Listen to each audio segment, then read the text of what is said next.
Well, good afternoon, and welcome to today's AFDO professional series on food deliveries. So we're going to start off with our icebreaker. Out of the 6 tertiary colors, what is your favorite color? And we have over 75% of the individuals that actually have voted so far. So we're going to close out this icebreaker and give you the results. We have, as a result, red, orange, and red, violet. Just so you know, the color red and the vibrance of this means power and attraction to 15% of the folks on the call today. Yellow, orange, yellow, green, warmth, coziness, and joy, even elation. And of course, we have our blue, green, and blue, violet, 78%, calming, serene. It actually decreases respiration and relaxes and lowers your blood pressure. So thank you for participating in this opening icebreaker. Now, let's find out who exactly is on this call here today.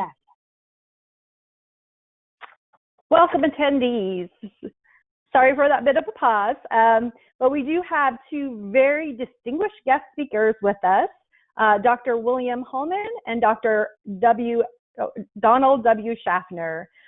Just to let you know, we will have a question and answer session after the second presentation, so please feel free to type your questions in the chat tool and we will address them at the end of the webinar.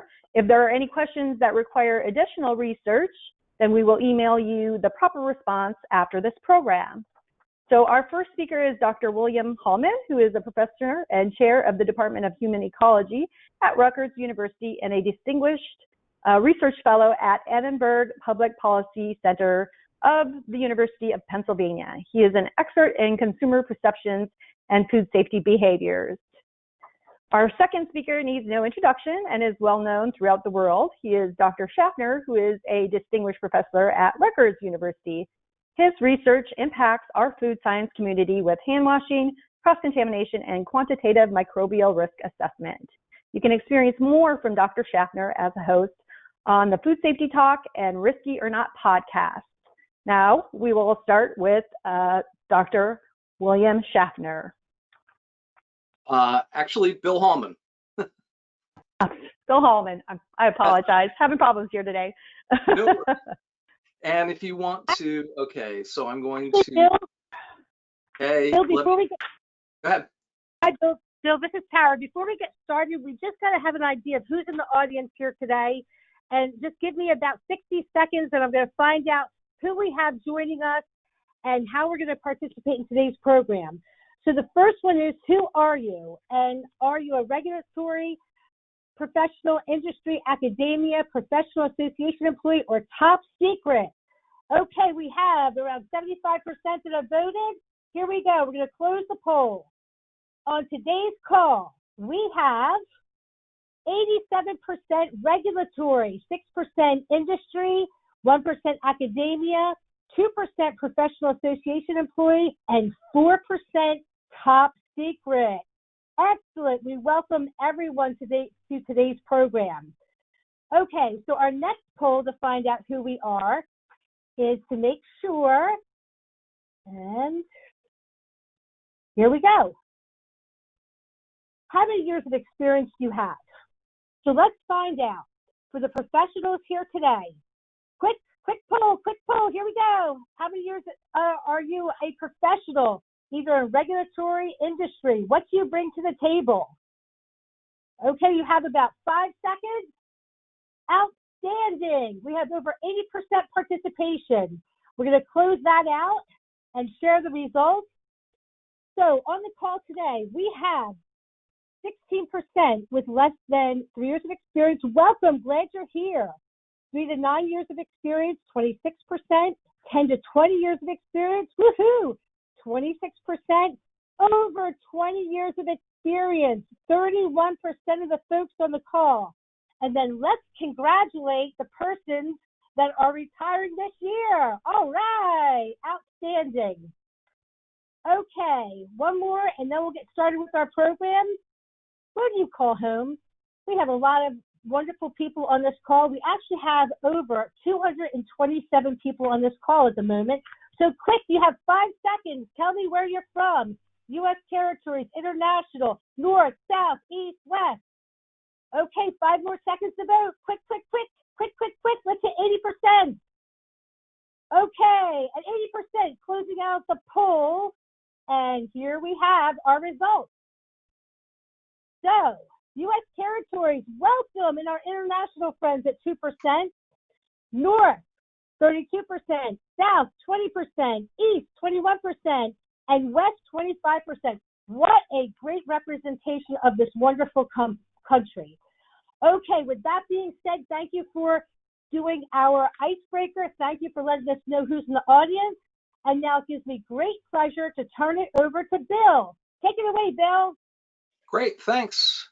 If you want to make me the presenter, I will share my screen.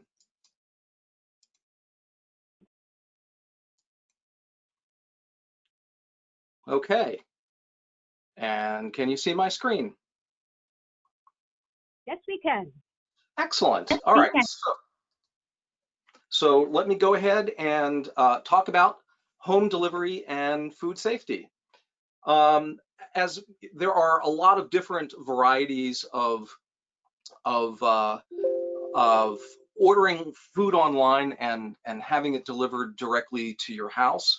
These range from online ordering of groceries from with home delivery. Some companies have their own fleets of trucks. Others, you can purchase food through Instagram and have these Instacart and have these delivered to your home. We know that online grocery shopping is increasing. The trend towards online grocery shopping was increasing even prior to the pandemic, but this trend has really been accelerated by the pandemic itself. The latest FMI US Grocery Shopper Trends 2020 came out earlier this month, and they found that prior to March of 2020, about 14.5% of all grocery spending was online. During March and April, that actually doubled to almost 28%. They also note that about 1 in 5 Americans have tried online grocery shopping for the first time, and significantly, a number of barriers have been broken. For example, fresh produce is now being increasingly purchased online, and that was not the case for most conventional grocery shoppers who were doing it online.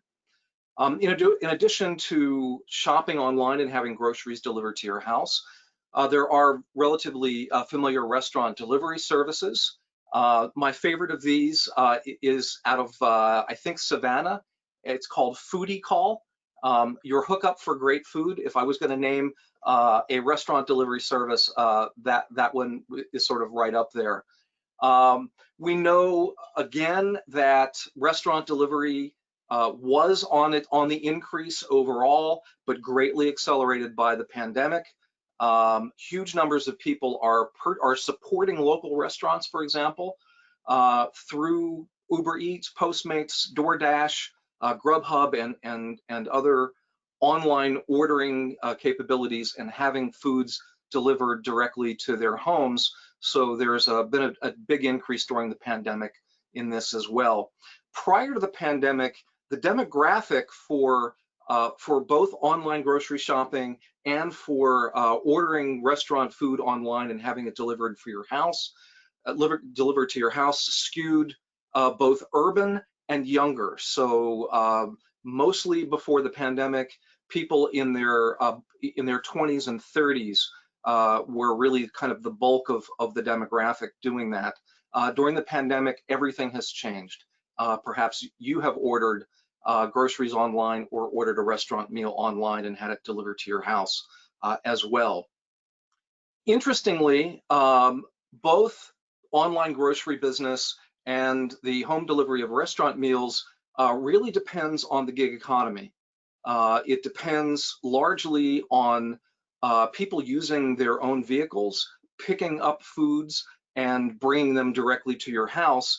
And the problem with the gig economy is that most of those workers don't have any food safety training. And you may have seen this headline. This was last year US Foods did a survey of about 500 American adults who identified as having worked as a deliverer for at least one food delivery app. The demographics of the people engaged in the gig economy delivering this food pretty much matched the people who were getting the deliveries. So they were people with a median age of about 30.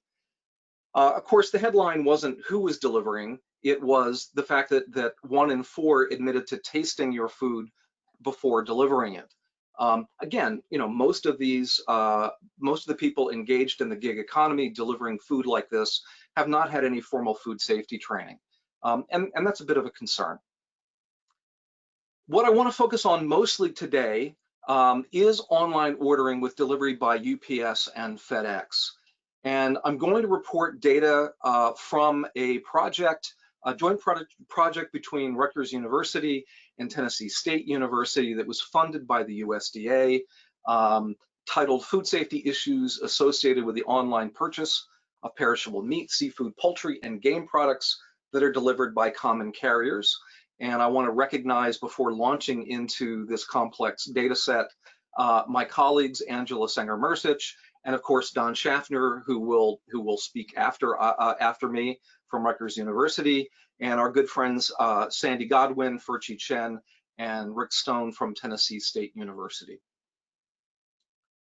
Now, where I want to begin is with the market. When we began this project, we found more than 500 vendors who were online offering raw meat, poultry, game, and seafood products who promised to deliver to you directly using FedEx, UPS, and the US Postal Service. As we continued working on this particular project, we found that about a quarter of those 500 vendors were not online a year and a half later, but an additional 150 had joined the market. So there's great permeability. There's really no barrier to entry to the market to sell this kind of food online. All you really need is a website and some shipping containers. Now, there's been a large growth in this market for a number of reasons. One is, and the primary one actually, is convenience. So the ability to purchase items that you can't really get locally very easily, including some specific gourmet items, things like kosher and halal items, very regional specialties, game products which are not typically sold in grocery stores, and some exotic meats which are virtually impossible to come by unless you order them online.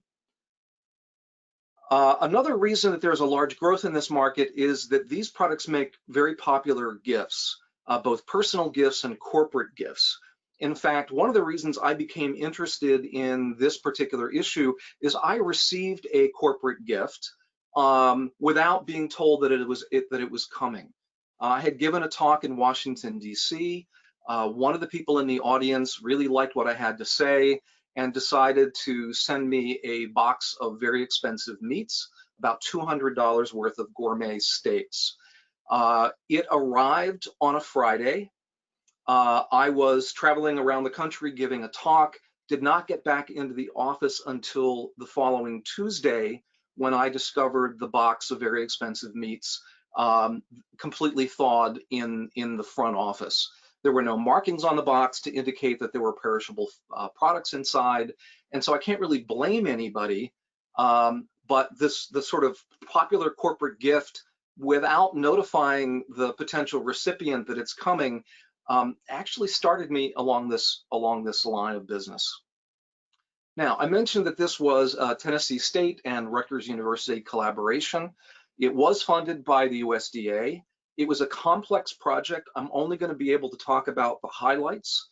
Feel free to email me for more details or to share your experiences or your concerns about home delivery of these products. I'd welcome that interaction.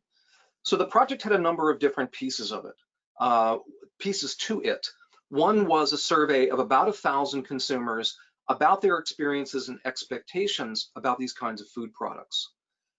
We then looked at the food safety information on the vendor websites of 427 domestic purveyors of these particular products, and also looked at their delivery policies. We then measured delivery and food safety parameters of 169 shipments of these items. We ended up looking at 684 products from those shipments for the presence of indicator organisms and specific pathogens.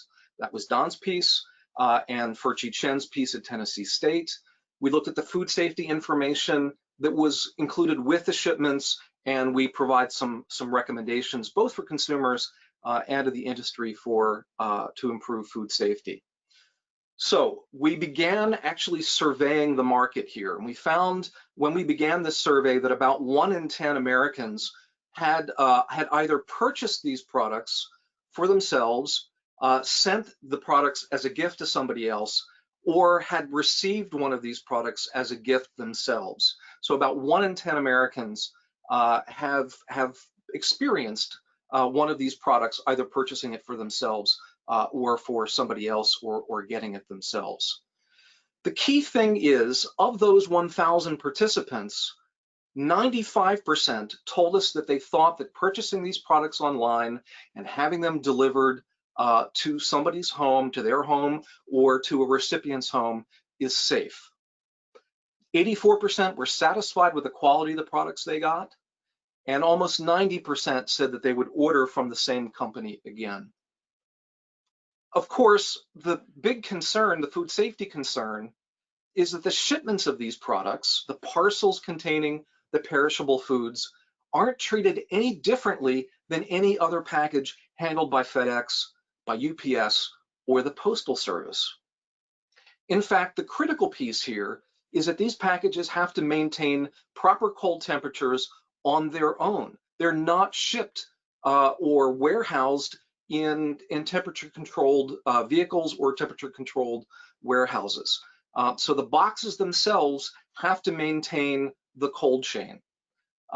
In fact, FedEx warns its clients that highs can reach 140 degrees Fahrenheit in closed parked vehicle carrier vehicles during the summer in southern climates. I did 6 years of graduate school at the University of South Carolina, and that's probably an underestimate. Now, one of the things that we discovered in looking at the vendor policies about delivering these packages is the concern about the policy of signature release. Now, signature release is the opposite of what it sounds like. Signature release sounds to most people like they're going to require a signature before they deliver the package. It's actually the opposite of that. What it means is that they will deliver the package without requiring a recipient signature. In fact, the signature release policy means that the packages can simply be left at an exterior door when somebody is not home. Of course, that it potentially exposes the packages to temperature abuse, particularly if it's not packed well and the coolants are depleted. Now, part of the issue with the problem of signature release is that we found that only about 5% of the 427 vendors that we looked at specifically require a signature upon release, which means, again, that these packages can simply be left outdoors, potentially for long periods of time, leading to temperature abuse. In fact, only 27% explicitly stated that their package would be shipped signature release. So the problem with that, of course, is the majority are shipping signature release, but they're not warning either the recipient or the purchaser that they're going to do that they're going to leave the package outside an exterior door, which means that, like in my situation, the people who are getting gifts may not realize that the products are coming or that they will be left outdoors unexpectedly. So there's a real issue with signature release and people not knowing that the products are on their way. There's also an issue of liability. Now, both FedEx and UPS disclaim responsibility if the perishable products become spoiled or damaged during the delivery process. Their policies are that it's the vendor's responsibility to ensure that their perishable goods reach their customers safely, that the vendors pack their products well enough to ensure the cold chain is maintained and that the contents of the package aren't shifting around, aren't being damaged in transit. So FedEx and UPS essentially say it's the vendor's responsibility to make sure that the product arrives in good shape and with good food safety parameters. On the other hand, the vendors themselves often disclaim responsibility, and they make it difficult for consumers to report problems or to receive these refunds. Basically, what they're saying is if they deliver the package, if they deliver the package to the right address, it is the recipient's responsibility to ensure that the products are okay, which makes little sense. So here's a graphic from the FedEx website and a quote essentially saying to their vendors, to their clients, your failure to use proper packaging releases us from any liability for spoiled perishables that we would otherwise assume. On the other hand, again, the vendors generally shift responsibility to customers. Some of the websites that we looked at, in fact, about 30 of them, added specific disclaimers to the websites so that the people ordering food could actually see this shifting of liability. So here's some examples. Cape Porpoise Lobster Company is not responsible for the misuse, accidental breakage of products, or product that is left outside in adverse weather conditions. Here's Sagaya Seafood saying, due to conditions beyond our control, once the package leaves our facility, it's the responsibility of the customer to take the necessary steps to ensure the quality of the product within. And Fresh from the Boat, if no one is there to receive the order, the driver will leave the order at the door. This signifies acceptance of the order, the same as signature. You will be responsible for full payment of the order, again, regardless of what's inside. And the most succinct disclaimer comes from Exotic Meats. They simply say no refunds. We also looked at food safety information on the website of these vendors. So when you're ordering the food for yourself or for someone else, what are they saying about food safety? We found that only about 40% provided any food safety information on their websites. And for those websites where there was food safety information, it was really hard to find. Most of them, about 22%, listed food safety instructions under a frequently asked question tab on their main page. So you had to actually sort through the frequently asked questions to find any food safety information. And you couldn't really search for food safety because only 1% explicitly used the term food safety.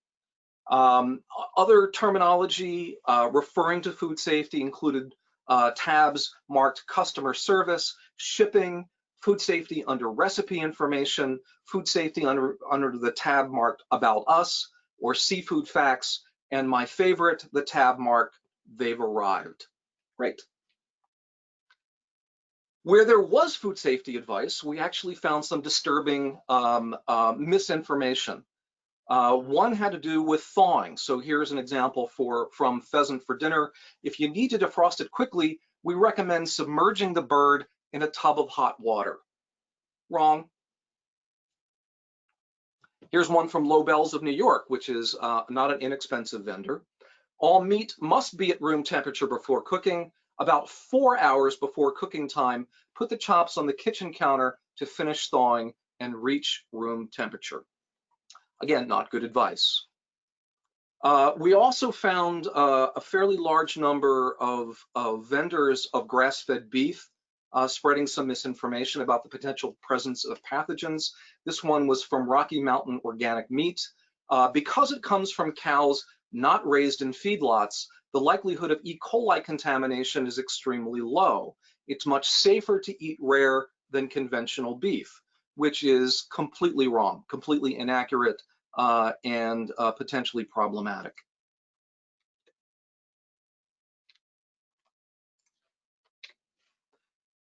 However, while we saw lots of different kinds of misinformation, the most difficult information or the most troubling misinformation was the information advising about cool to the touch. So we found several, including Gunpowder Bison, saying things like, your bison meat may be thawed by the time it gets to you. Touch the meat, and if it's cool to the touch, your order is in good condition. And perhaps the most troubling from Exotic Meats USA, yes, it is safe to eat the meat as long as it is cool to the touch, according to USDA standards. Of course, there is no USDA standard suggesting that cool to the touch is any kind of safe temperature. In fact, cool to the touch is not a temperature. Cool to the touch simply means that the product is at a cooler ambient temperature than the outside air. So if your room is 80 degrees and the product is 60 degrees, it will feel cool to the touch. So that is not good advice. So after looking at the food safety information on the various websites, we then began to order products. We used a two-stage sampling design that essentially maximized the ability to evaluate the largest number of packages that we could get from the largest number of vendors, and then also the largest number of products that could be in those particular packages. And I'm happy to talk about the sampling strategy if you're really, really interested. I'm guessing most people are not, so I'm going to move to the results. So the delivery protocol here, we shipped 100, we ordered 160 packages from 160 vendors. We had 80 of them shipped to Tennessee State. We had 80 of them shipped to Rutgers University. When the boxes came, and I should back up, that the orders, the boxes themselves, were not shipped to the universities. They were shipped to private addresses so that we would have a variety of different shipping routes and different conditions. If everything came together at the two universities, essentially we would only have one route to look at. So when the boxes arrived, they were looked for food safety labels and the integrity of the packages. We took pictures of all of the packages and the unboxing process, the unpacking process. We then looked at and weighed all of the coolants as well as all of the meat products. We took surface temperatures in 10 different places on each product. We then sealed the products in plastic bags and froze them and shipped samples over to Don and Furchy's labs to look for the presence of indicator organisms and for specific pathogens. We had a portal that kept both Tennessee State and Rutgers coordinated. This is just a screenshot of our internet food safety portal. We collected all kinds of information on the packages, most of which I won't be able to talk about in this chat, but we were very meticulous about recording the history, the time in transit. We have GIS information about where it went around the country, the kinds of information in the packing, the kinds of cooling materials, and so forth. So shipping and delivery. We ordered, again, 100 from 160 purveyors. We got 169 shipments from those 160 orders. Some of the shipments were broken into more than one package, and a couple were back ordered. So we ended up with 169 shipments, 684 food items, about 270 meat, about 40 poultry, about 130 game, and about 235 seafood products. About 60% of the products actually came via FedEx, about 40% through UPS, and about 1% through the US Postal Service, which is an interesting story in of itself, and you can ask me during the question and answer period. Most of or about a third of them were shipped via overnight, about a third by second day, and then 27% came 2 or 3 day standard ground shipping. The mean time in transit was about 32 hours. We kept track, as I said, of a lot of the information. One of the things we did was to map where the vendors were shipping the products from, literally around the country, from Alaska to the Gulf of Florida to the tip of Texas and San Diego, so literally around the country. So here's the bottom line. Well, almost all of the packages arrived intact, and so there were no visible indicators, no cracked boxes, no leakages, indicating potential food safety problems. Almost half of the 684 products that we got arrived with one or more surface temperatures above 40 degrees Fahrenheit, so in the danger zone. The majority of the packages contain gel packs of 56%, about 40% contain dry ice, and one of the takeaways that we produced from the study was that gel packs were clearly inferior to dry ice in keeping the perishable products below 40 degrees Fahrenheit. So one of the things that people ask me is, well, what would you order or how would you do it? And my clear advice is make sure that the vendor is shipping using dry ice rather than simply gel packs. Many of the products shipped with gel packs were above 45 degrees, especially if they were shipped fresh rather than being shipped originally frozen. We can talk more about that if you're interested. So 72 packages had dry ice. Unfortunately, only about 40% had a dry ice label on the outside, and only about a third provided any information about safe handling and disposal of dry ice. Of course, this can pose a risk.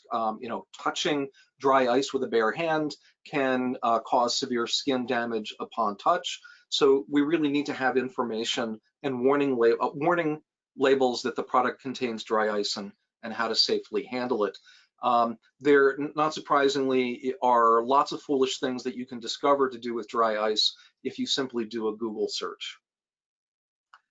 One of the other things that we found was that many of the shipping containers were way too large for the contents. So here's an example of a product. This is a very expensive duck breast shipped by itself with a gel pack and no dunnage. So no packing material designed to both reduce the amount of air that needs to be cooled in the package and to prevent that duck breast from simply shifting around inside the box and banging around and potentially being damaged.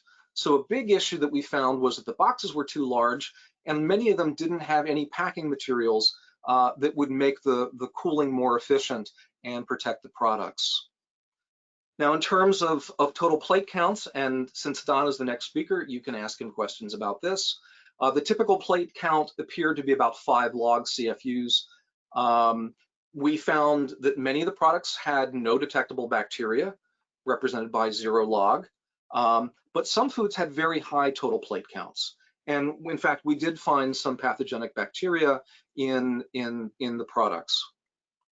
There were other problems as well. I'm not sure how well this shows up on your individual screens, but this is the bottom of a cardboard box with pieces of pecans in the bottom and a suspicious yellow stain on the bottom of the box, which more than suggests a rodent infestation in the facility that actually packed this box.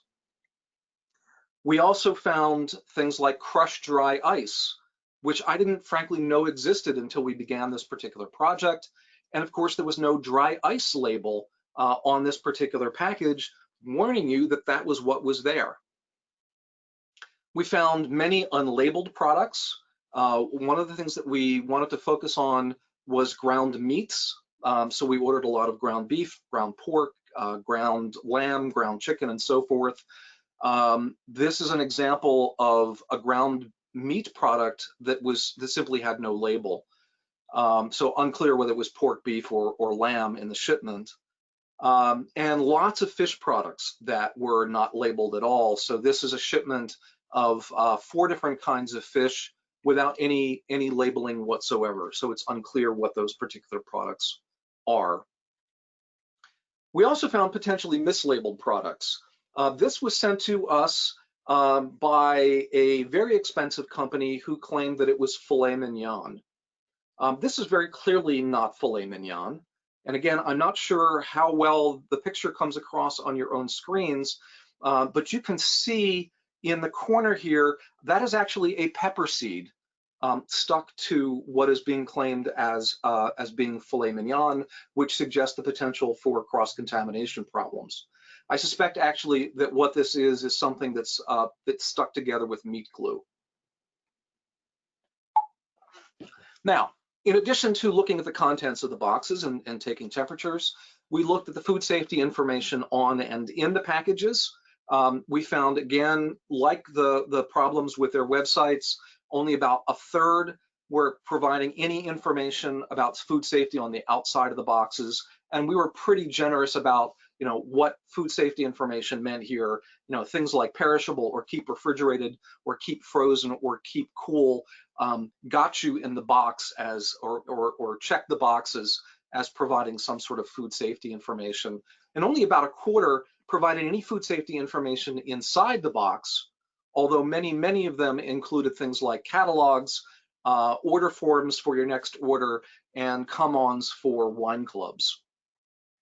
Much of the information that was provided turned out, like the information on their websites, to be incorrect. We also found that there was a lot of packaging waste accompanying these particular products. So we ended up with a lot of polystyrene coolers. We ended up with a lot of extra gel packs as a result of ordering these particular products. And unfortunately, polystyrene containers aren't typically recyclable in most communities. So the bottom line here is that almost half of the samples arrived in the danger zone and therefore should be considered not safe to consume. That, combined with a lack of food safety information, both on the websites and accompanying the packages, compounded by inaccurate food safety information in both places, places consumers really at an increased risk for foodborne illness. So, recommendations, very briefly. For consumers, they need to take a more active role in ensuring their own food safety. Our recommendation is that consumers take the temperature of the products when they arrive to make sure that they are at 40 or below.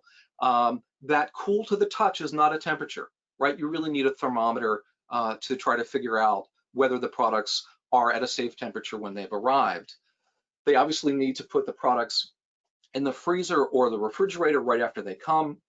And frankly, they need to contact the company if they have any doubt about the safety of the products that they've received. For the industry, obviously the food safety information should be easy to find on purveyors' websites. It should be accurate. It should be on the first page. They should adopt more consistent terminology for food safety information so that consumers who are shopping on more than one website are actually seeing consistent information across those websites. Clearly we need to communicate to the industry that the packages that they're shipping out aren't treated any differently than any other package containing non-perishable items.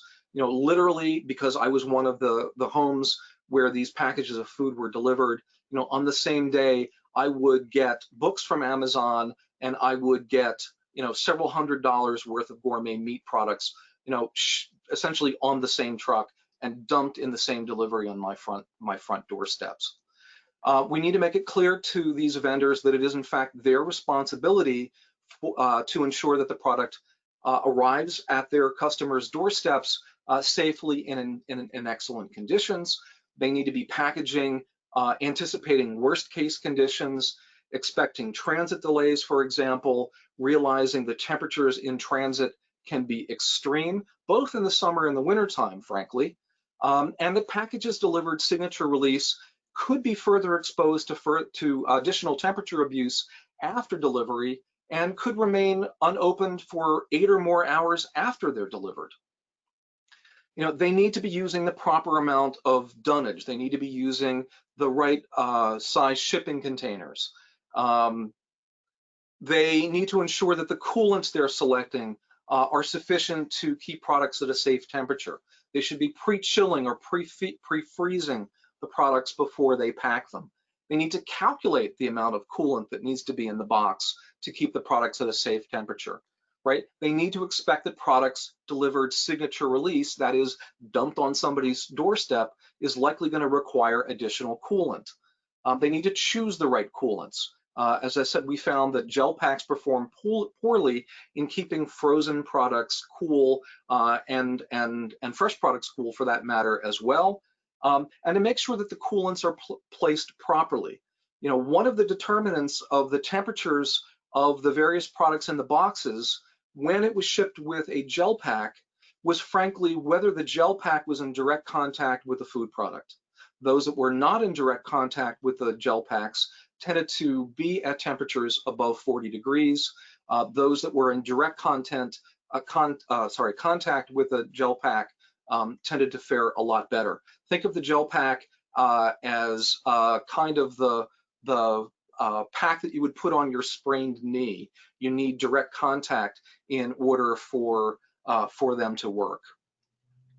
You know, obviously they need to provide appropriate food safety information. They should in fact be double checking with the FDA and the USDA to, you know, to ensure that the product food safety information is accurate. And if they're using dry ice, they really need to be providing warning labels and safe handling instructions, both on the outside and the insides of the shipping containers. We need to resolve the liability issues. The companies themselves should be urging consumers to contact them if they have questions or concerns about the safety or quality of the products that they receive. The companies could be providing, you know, prominent phone numbers, a toll-free number that that the consumer can call, and they need to develop reasonable reimbursement policies, making them clear and easy to follow. So moving forward, direct marketing, sales, and delivery to consumers can be done safely if it's done correctly. You know, we did find a large number of vendors who do a good job of this. The problem is that not all of the companies were doing a good job of this. And so government, industry, academia, and consumer organizations really need to work together to improve the food safety of these products. Now, I just want to take a couple of more minutes just to talk about meal kits, which were not included in our original study, but offer the next set of challenges. So like the previous study, a brief survey found that there are about 150 meal companies out there right now where you can order online and have the products delivered to your homes. There is a large increase in the uptake of meal kit services. Again, within the pandemic, there is some evidence of an increase in the number of customers who are ordering these meal kits. One of the things that I think is really, really interesting is, again, the demographic. The people who are most interested in purchasing these meal kits, at least prior to the pandemic, were millennials. And there is some data out there that suggests that the meal kit instructions are teaching millennials how to cook. This is data that was collected in 2016, where 70% of the millennials who were getting these particular products said that it had improved their culinary skills. The question that I have is, are these meal kit instructions actually teaching good food safety practices? Here's an example from Martha and Marley Spoon that says, pat the chicken dry and season with 1 teaspoon of spice blend and so on. Add the chicken and cook until browned about 4 minutes. Flip and transfer to the oven and cook until cooked through about 3 to 5 minutes more. So until cooked through, of course, is not a temperature and not great advice. Similarly, this is the meal kit company called Dinnerly, and their recipe for smoky chicken tacos with tangy slaw suggests, again, add chicken to the pan and cook, turn once until lightly charred in spots, and cooked through 2 to 3 minutes per side. Problems with this, again, cook through is not a temperature, and I know of no chicken breast that is actually cooked all the way through within 6 minutes. Some companies do this right. This is Blue Apron, and their recipe for cauliflower or Romanesco florets actually does include a temperature. It says roast 32 to 34 minutes or until The cauliflower is tender when pierced with a fork, and the pork is cooked through with a specific instruction. An instant read thermometer inserted into the pork should register 145 degrees. Again, if we're going to use these to teach people basic food safety, that's the way to do it. Of course, Blue Apron will sell you a probe thermometer for $19 if you don't have one of your own. They also suggest or provide instructions that when you get the meal kits that you store in the refrigerator, and that the ideal refrigerator temperature is below 40 degrees, which in other work that we've done for USDA, we found that many people don't know what the safe temperature is for the refrigerators, and the majority of the refrigerators we've checked were well above 40 degrees. So in sum, with the food kits, we have the same concerns about shipping. These products aren't treated differently than the packages handled by other common carriers. They're the same issues with signature release, leaving these products on your doorstep for long periods of time, but with the added problems of last mile delivery services. So many of the meal kits, in fact, are not delivered by FedEx or UPS. They are delivered to a large central warehouse in an urban area or a suburban area where people who are employed in the gig economy go with their personal cars, pick up the orders, and deliver them to homes. Again, no food safety training. They're not using refrigerated vehicles to do this. And there are many, many problems with these last mile delivery services. You can Google complaints and find many, many of them on the internet. Again, same issues with passing the buck here. This is every plate, the meal kit, every plate. If you're not home when your meal kit is delivered, the meal box will be left at your door in a common area. The risk or loss or damage passes to you at the time of delivery. And if you want a refund, they say we reserve the right to require the return of the unsatisfactory ingredient or meal kit at your expense typically, or a photograph before they will issue any kind of partial or full refund for the product. There are additional issues with food kits, including the potential for cross-contamination between perishable meats and produce items. There are potential issues regarding the traceability of ingredients. Most of these products are broken up into individual packages with no particular unit numbers or UPCs, so it's difficult to know if there is a recall, whether an end customer has actually received the product.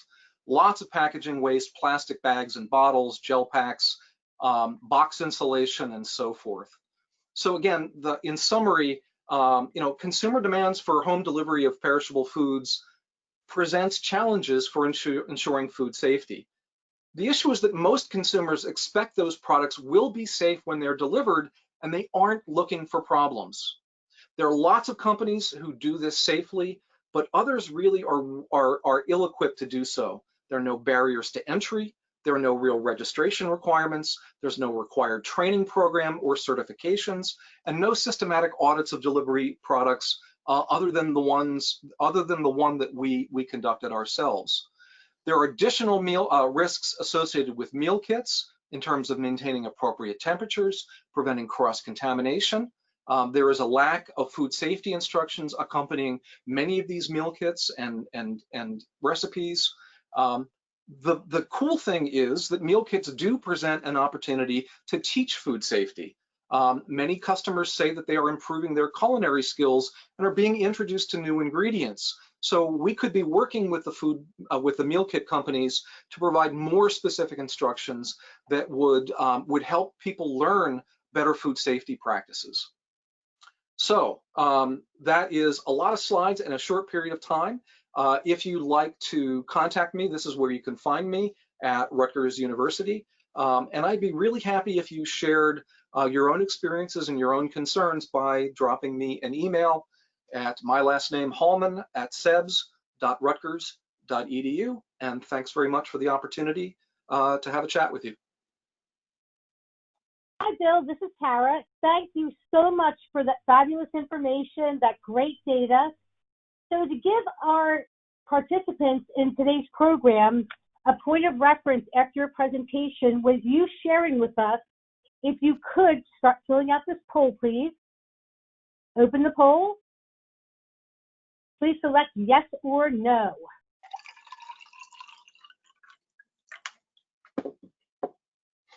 Is everyone able to see the poll? All right, fantastic. So as Bill told us, almost half of the samples arrived in the temperature danger zone. So now we ask the big question, how many of you have actually used third-party delivery services?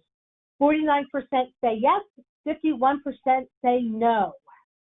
Okay, finding out more about you, the participant, in the last 6 months. And then we'll turn it over to Don. Here we go.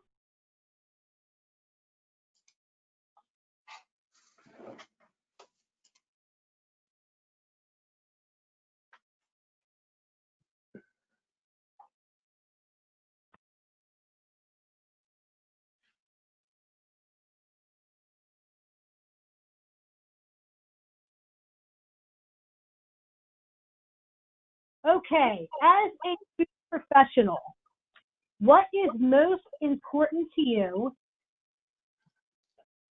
with direct-to-consumer delivery food safety program? Please vote. Here we go. Corrective and preventive action, traceability and recalls, managing noncompliance and continuous improvement, monitoring, implementing food safety controls. All right, the voting is continuing. We're hitting 70%. Go, go, go, go, go, go. 80%. And the results are in, which you are really going to enjoy this when you hear Don's presentation. So when we talk about corrective and preventive action, 11%, traceability 8%, managing noncompliance 6%, monitoring 4%, and implementing food safety controls at 73%. Okay, another poll for the group.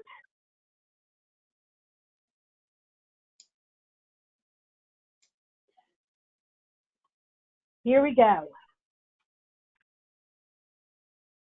What is most important to you with third-party delivery food safety education and training? Vote, vote, vote. Here we go. Personal hygiene, personal health, temperature control, cross-contamination, cross-contact.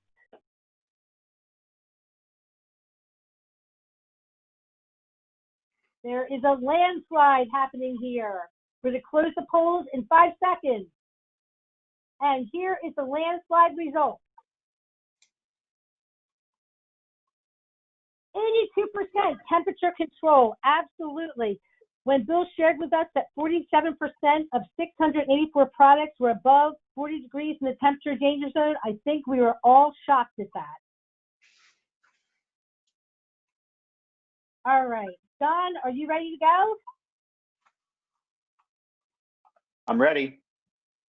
Outstanding. It gives me great pleasure to turn it over to you, Don. Thanks.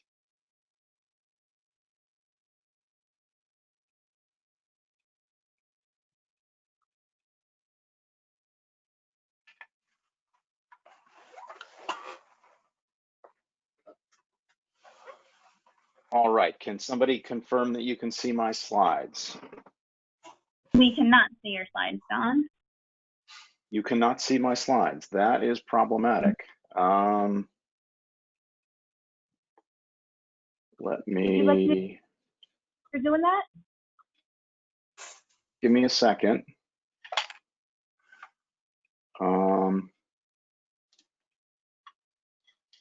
I will. I'm going to try reopening the presentation.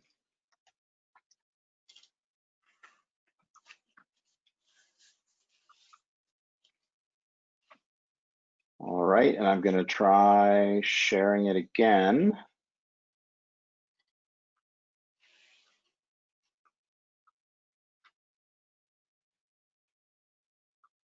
All right, it looks like you can see them, and now I'm going to full screen mode. So I think we're good now. I don't know what that glitch was about. So I had hoped to try to have as much time as possible for interaction and Q&A with the audience. I'm going to try to move through my slides as quickly as possible. I don't want to rush, but I do want to have time for a Q&A. Unfortunately, I have a hard out in about half an hour to get to another meeting. But let's get started. Bill already talked about the USDA grant, so I'm not really going to spend any time on that.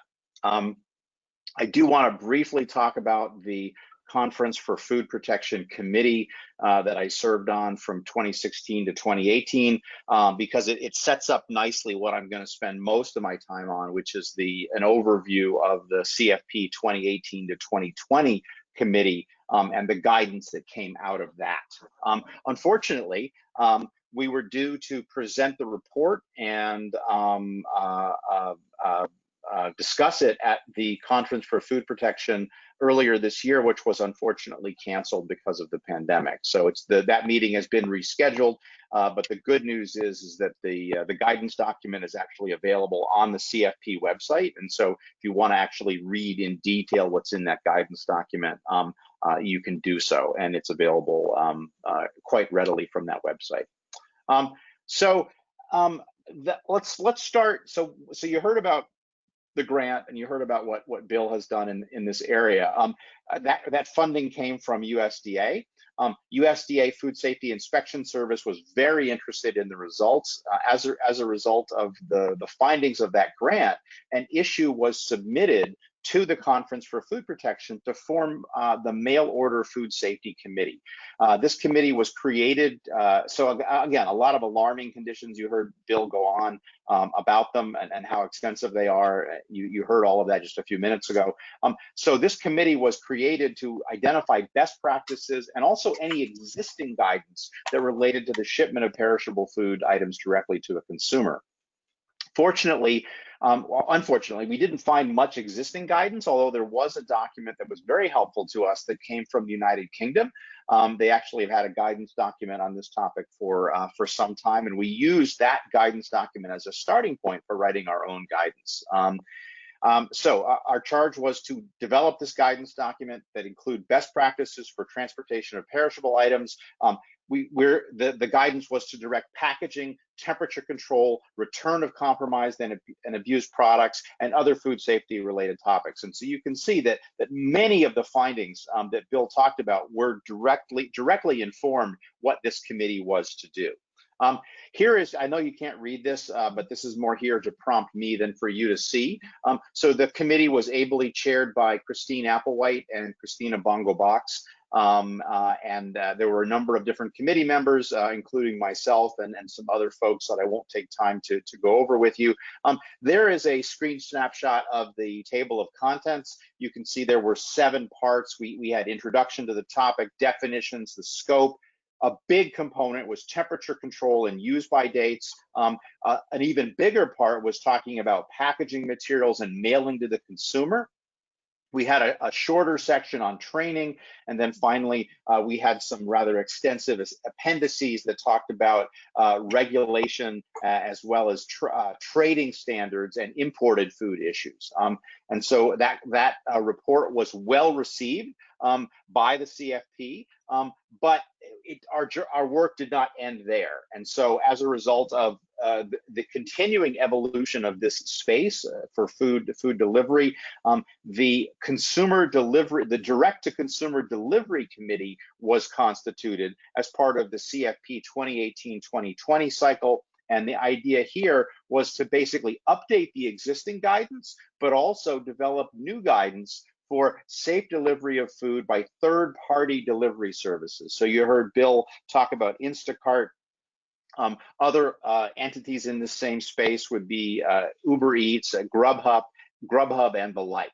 The committee was charged to revise the guidance document to still continue to talk about proper packaging, temperature control, return of compromised and abused products, other food safety, but also talk specifically about food safety training for third-party delivery service entities and also food delivery practices. And so again, that was the charge to the new committee, and then of course to share the results in a document and then present at the CFP.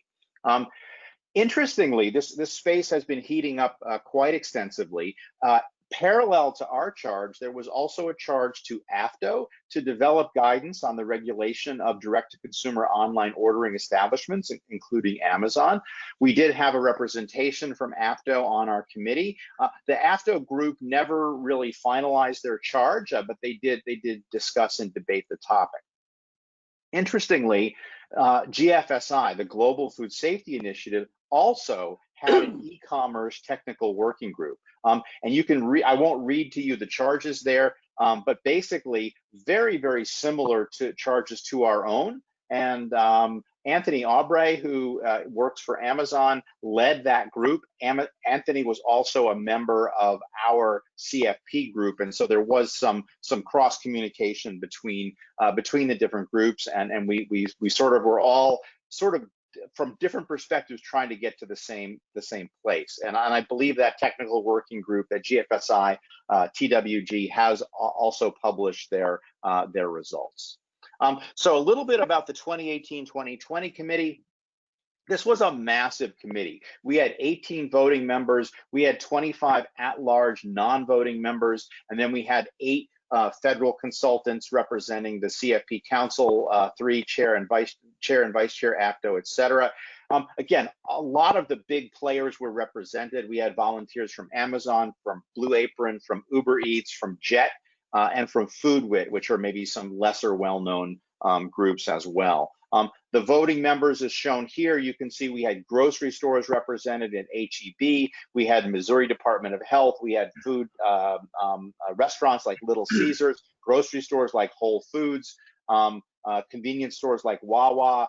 Again, a bunch of state and local public health, Blue Apron that I mentioned, Uber Eats that I mentioned, Consumer Reports representing the consumer constituency was represented, some other academics from Virginia Tech, and then as well as Yum Brands representing also quick serve restaurants. So, and then again, long list of non-voting members, and again, I won't read all of this to you, but again, broad coalition of folks, everything from National Restaurant Association to Instacart to KFC to Harvard School of Design. So really a very broad constituency. One of the first things that we grappled with as a committee was really trying to understand the marketplace. Like, this is a rapidly evolving and complexly segmented industry. And so the next 2 figures, and again, I realize it's a little bit hard for you to read, but the next 2 figures represent our different ways of trying to conceptualize the marketplace. Now, neither of these tables actually made their way into the final document, but I like them because they really do indicate some different ways that we can conceptualize this marketplace. So what you can see, or what I will tell you, you can see if you had it big enough on your screen, is on the left-hand side is the different components of people in the chain: online retailers, online grocery, restaurants, meal kits, RTE meals, third-party delivery services, and then aggregators. And then across the top of the table, you see different aspects. Do they own their own inventory? Do they have their own store? Do they pack? Do they label? Do they process, prepare? Do they manage an online ordering platform? And you can see that, in fact, many cases, it's that online ordering platform that ties these things together. And then in terms of delivery, do they use employees, contractors, third parties, or other delivery examples like unattended? And then again, some comments just to round out the complexity to all of this. Another way of understanding the marketplace is through this table, and you can see that we see that in the first column, we see the role, right? Are you the registered owner of the business? Do you control the web interface? Do you set the products? Do you own or organize the last mile? Do you make, modify, or store the food at the time of order? Do you own the inventory, or do you execute the last mile? And then we can see relevant food safety controls for each of those roles, and then the relevant food safety risks as well. And then in the small print at the bottom, basically, different entities and which roles they hold. So Instacart and Uber Eats are probably 0, 1, and 3. Blue Apron is 0, 2, 3, 4, 5, but probably not 6. Brick and mortar retailers are 2, 4, and 5 if they're working with Instacart, Uber Eats, or Amazon Prime now. So again, very complicated industry, continuing to grow and evolve. Different people's handling different aspects of the chain. Really a very interesting, and again, like I said, rapidly evolving industry. So to give you some, and I can't obviously share the entire report with you, but I want to give you some idea of what's in it. Now, again, just like in the previous report, we have definitions. One thing that's new in this report is we had what we called foundational concepts. So what are the foundational food safety concepts that relate both to direct to consumer as well as third-party delivery? We had 3 pages on these foundational concepts, include also regulatory as well as risk management. Under direct-to-consumer guidance, 5 pages or 12 pages here, which is section 5 in the document. So this was a big part of the last report. It's still a big part of this report. Much of that is a rewrite of existing information. And if there's somebody who's coughing and not on mute, could you mute yourself? Thanks. And then in terms of third-party delivery information, there is this was a brand new section of the report. And so we did work a fair bit to write all of this new material from scratch, covering things like food safety responsibilities, preventing contamination, education and training, non-compliance, and then other food safety considerations. And again, I mentioned the appendices before. We've got about 8 pages of appendices focusing on food regulations, labeling, recalls, other resources, and then trading standards and issues with imported foods. Sections 1 through 4 are shown here, and again, you can see the different foundational concepts. I've expanded the outline out so you can see under risk management, we talk about identifying, assessing, and controlling risk for both third-party as well as direct-to-consumer. A lot of discussion about validation and verification. These are concepts from HACCP that I'm sure many on the call are familiar with, that are really important here as well. And then finally, risk management resources. Here's a long laundry list of all of the definitions that we used in our report. Everything from active managerial control through validation, what we mean by validate and verify. We talk a little bit about HACCP and hazards, mechanical refrigeration, passive refrigeration. We define risk in the document. And again, we define what we mean by direct-to-consumer food delivery as well as direct-to-consumer food delivery company. Again, just really a long list of all the different things that we needed to define to be able to write the document. Section 5, again, includes our direct-to-consumer guidance, things starting basically with before delivery. Temperature control during transportation and delivery. Again, you heard from Bill, and you guys know from your own survey results, temperature is really important, but packaging is important as well, including coolants and dunnage. You heard Bill talk a lot about that. All of that's been adapted into this guidance document. We talk about food safety training. We talk about the importance of consumer communication. Again, you heard from Bill how important that is. That's here in the guidance document. We talk about best practices for managing a food safety program, including who has responsibility for managing implementation of food safety control, monitoring, how you manage non-compliance, what you do to encourage continuous improvement.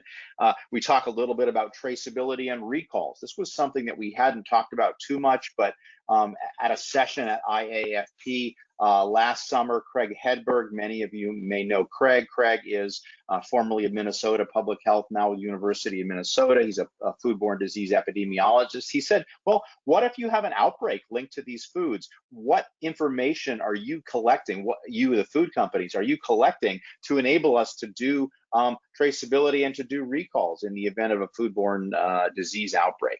And then finally, thinking back to our HACCP roots, corrective and preventive action plans. Section 6, as I mentioned, is a brand new section written entirely from scratch from the subcommittee that was ably chaired by my colleague from Yum Brands, looking at food safety responsibilities, preventing contamination. Again, time temperature control is less important in third-party delivery from a restaurant because the times are relatively short, but you still have to think about time temperature control. You also, most importantly, have to think about, I think, most importantly, have to think about things like food tampering. Remember Bill's statement that 1 in 4 drivers have confessed to eating food. So having tamper-resistant packaging is really important. We talk about some of these companies use delivery bags, and so if those are reusable bags, how are they maintained? How are they kept clean?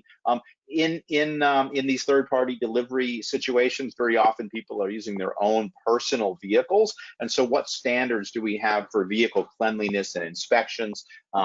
Really important part of this guidance as well. A lot of emphasis here on food safety education and training. We divided education and training topics into contamination, temperature control, personal health, and personal hygiene. This is even more important in these COVID-19 days. You don't want someone who is symptomatic for COVID-19 handling your takeout food. It's probably not a huge risk, but there probably is some risk, and so that's an important part of food safety training for this segment of the market. Management of non-compliance, and then other food safety considerations. In both areas, food allergens are a concern. Traceability and recalls are a concern in this area as well. And then also a brief discussion of technology and innovation, where we will continue to see technology and innovation, I'm sure, in this aspect of the business. Section 7 is appendices. Again, food laws, food regulations, discussion here about traceability as it applies to regulations. Brief mention of USDA and USDA FSIS recalls. We point people to a number of other really good resources about temperature control, about pathogen growth, and then how you actually go about taking temperatures. And then again, as I mentioned, imported issues for food that's coming from outside the country. Thanks for listening to my remarks. In a few minutes, we'll open it up for questions. I do want to mention that you can find more on the CFP issue page. I realize these URLs might be hard to write down, but basically what you need to know is that this is Council 3 from the 2020 CFP, and it's issue number 4. If you just Google that, I'm sure you can find it. And then it's the packet attachments, and specifically you want that for issue 4, packet C, which is the 3rd packet. That is actually the guidance document that contains a detailed recommendation of all of our guidance from our committee. So with that. That is the end of my remarks, and at this point, I think we would like to open this up for questions.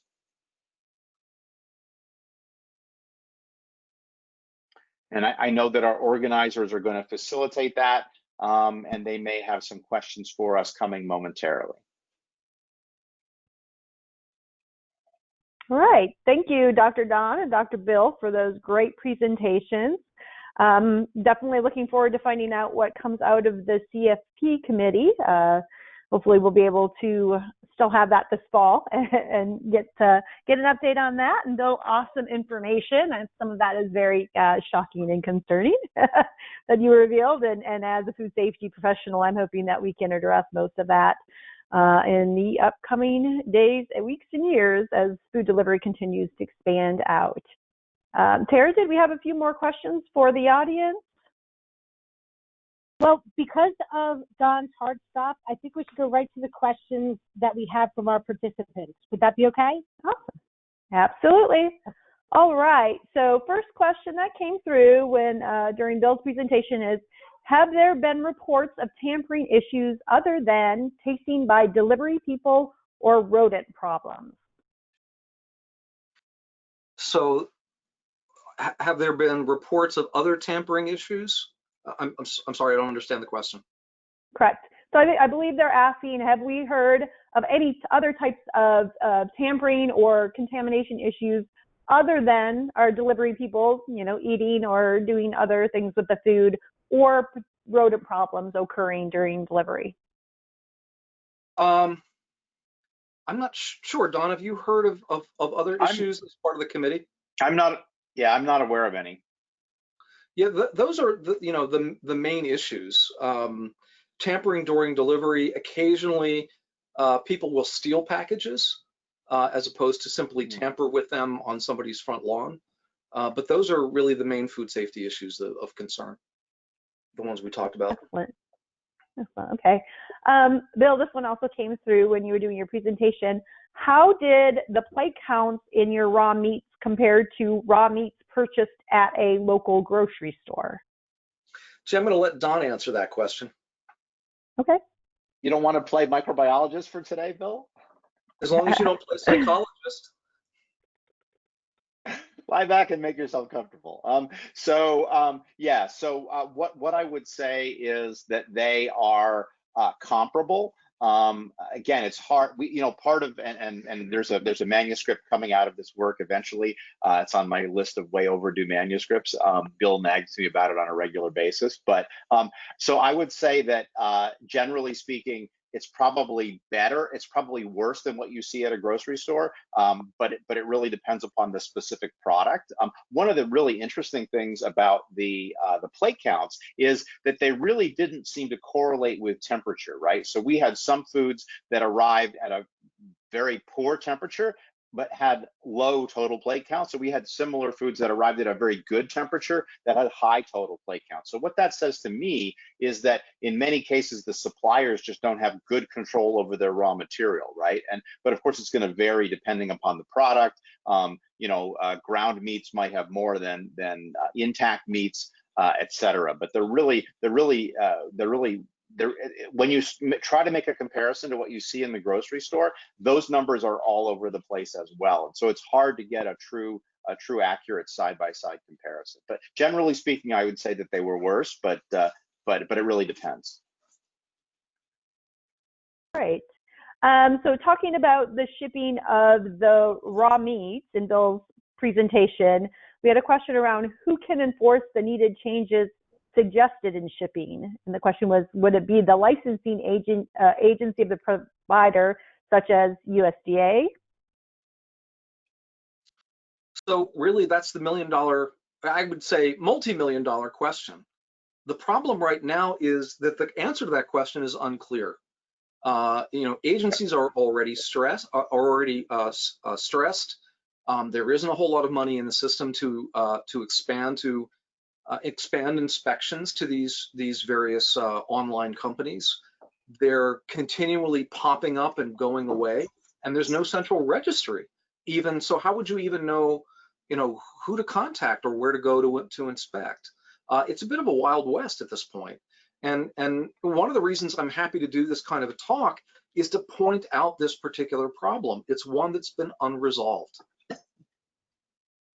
Yeah, one of the comments that I always think about during our deliberations on the second go round of the committee is there was a local public health person that was talking, and I asked the question. I said, "So how do you find these companies?" And the answer from the local public health person is, "We go on Facebook and look for them." Right? And so that just again goes to Bill's Wild West comment. I mean, and the challenge is really if it's a brick and mortar facility, it's going to be regulated by somebody, either by FDA, by USDA, or by local public health. But once you take that food and you put it into a box and you send it through a common carrier, it's not really clear who has regulatory authority, and it's probably nobody, right? And so this is part of what the AFDO committee, I think, struggled with and wasn't able to resolve. And here's another thing that makes it interesting too, right? If I'm a pizza joint and I'm delivering pizzas to my customers, and it's a restaurant employee that goes and picks up the pizza and takes it to the customer, that's regulated by the food code. If I'm a pizza place and a third-party company comes and takes the pizza, that's technically not regulated by the food code, because the food code only talks about food employees, and that person is not a food employee. They're not affiliated with the restaurant. And so exactly how we deal with that, exactly how we close that regulatory loophole, again, I think that's the $64,000 question, as Bill said, or the $1 million question. How do we do that? It's going to require, I think, some changes to the regulations. And I don't think that we're all on the same page as to how we're exactly going to get there. I guess the good news is that at least the reputable big entities in the space, and you heard me mention many of their names, I won't call them out here, the big entities in the space are doing the right thing. And the other thing is too, the big restaurant chains won't partner with a third-party delivery company that's marginal, right? They know, like, if I'm putting my fried chicken in the hands of a third-party delivery company with my name on the package, I'm going to vet that third-party company to make sure that they can meet my standards. And actually, there's a bit of it in the guidance document where we talk about that. What's the relationship between who has what responsibility for food safety? And it actually goes through the things that you have to consider, both on the part of the restaurant as well as on the delivery business, to make sure that you have clear expectations, who owns what aspect of food safety, and how the communication goes back and forth between those entities. And so again, like I said, from a consumer perspective, my advice would be stick with name brands that you know, because they have that brand reputation to lose, and be more cautious about companies you've never heard of or who maybe are brand new, in the field. Right. So a kind of a similar question around regulation. Given the extraordinary amount of real-time data generated by Amazon and other meat and grocery delivery platforms, is there an opportunity for legislation to enable regulators to have access to these large data sets to evaluate food safety systems? I think we need a lawyer to answer that question. Maybe on the next call we can invite Bill Marler. But yeah, I think it's a legal question. I think it's for the lawyers. But we do have an example where in the past, in the event of a food poisoning outbreak, grocery stores have given over shopper loyalty card program data where people purchase things under their loyalty card, so you could find out what they bought and if it was part of a recall. So I think that there is potentially legally some way we can get to that, but that's really a question for a lawyer. Okay, great. And then along the lines of the issue, the CFP issue, and some of the recommendations that you have put in there, there was a question around, are we looking at asking or having an implementation of places like Uber Eats and the rest of the food deliveries to have food handler certifications? That's a really good question. And yeah, there was a big discussion about that in the guidance document. And I think that, and in fact, in some states like California, there's an effort to push for that. I think that the industry has fended that off successfully because they feel like they can do their own training. I think what we all agree is that training is important, right? But the key question is, what is that training, right? It's certainly probably not, if I'm driving for Uber Eats, I probably don't need to sit for a multi-day serve safe food manager training, right? There's an abbreviated food handler training. But on the other hand, if I'm a driver for a company, there are probably things I don't need to know about. Like, I don't need to know about cooking meat, but maybe cross-contamination, maybe allergen issues, those might be, or tampering and the importance of preventing tampering, those might be more important issues. So for now, what the big companies are doing is they would much rather roll their own, they would rather have their own food safety training that is specific to their customers and their implementation, right? So the training that an Instacart employee needs to go shopping for me is going to be different than, let's say, a kid working at a burger joint that's flipping burgers.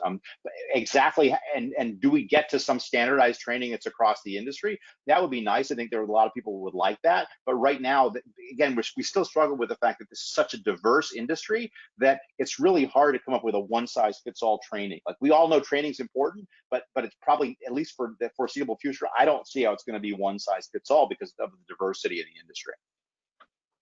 All right. Well, thank you very much. So we are out of time, so we will wrap this up. Again, thank you, Don and Bill. Great presentations. We really appreciate you joining us today. One more question for our audience to fill out before we do a final wrap-up. Tara, what you got? Okay, obviously, Bill and Don did a fabulous job here today.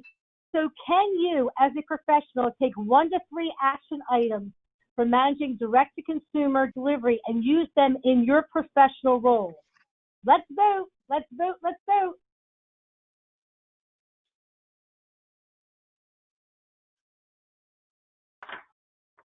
All right, and while you guys are voting, just want to thank all of our attendees for joining us today.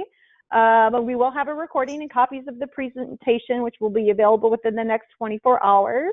And we want to invite you to join us for our next 360 Approach to Food Delivery webinar series in July, where that session will focus on retail and the wholesale sector. Tara, do we have a wrap up on our poll? Actually, no one voted.